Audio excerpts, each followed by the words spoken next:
Assalamu alaikum warahmatullahi ta'ala barakatuh barkanmu da sake saduwa ya kuce kuna da shekau to madalla ya shawa a cikin bidiyon mu yau mun kawo muku shiri mai suna Raragefe. Raragefe kowa ya san shiri ne wanda yake da daɗi sosai, shahararren shiri ne.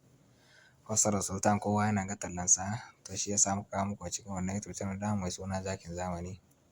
Domin kallon wannan shiri mai suna Raragefe ka biyo mu har ƙarshen bidiyo. Kuma muna ajiye wannan lambar waya ne duk idan kana buƙatar wasu fina-finai haka wanda suke da daɗi sosai, kana ganin tallansu ko ka ga postan su, za ka tuntuɓe mu ta wannan lambar wayar mu kuma za mu tura maka fim da kake buƙata insha Allah. Kuma idan ka san sunan fim ɗin kuma fim ɗin ya huta, za ka same shi insha Allah ta wannan lambar wayar namu.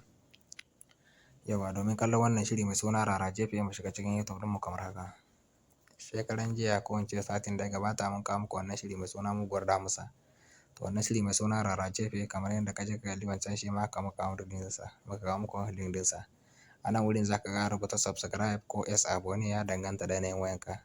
Sai ka danna mana shi, a nan kuma sai ka zo ka danna mana like da subscribe su suke bada ƙwarin gwiwa za mu sake kawo muku wani sabon bidiyo.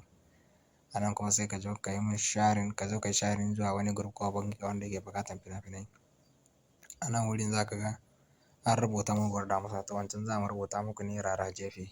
Sai ka danna link ɗin, sai ka danna kan rubutun kamar haka, link zai bayyana, idan link zai bayyana za ka kai kan da za ka je ka kalle shi ba tare da bata lokaci ba. Kuma muna ajiye muku link ɗin na group ɗinmu na Facebook, za ka shiga shi ma.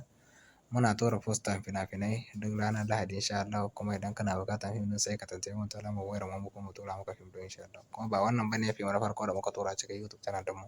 Akwai fina-finai wanda suke gabata wanda suke da daɗi sosai kamar irin su muguwar damusa, tsalle, fashi, asalin rataya, asalin tarko, mutuwar dole, su ma fina-finai ne Hausa su ta wanda suke da daɗi sosai.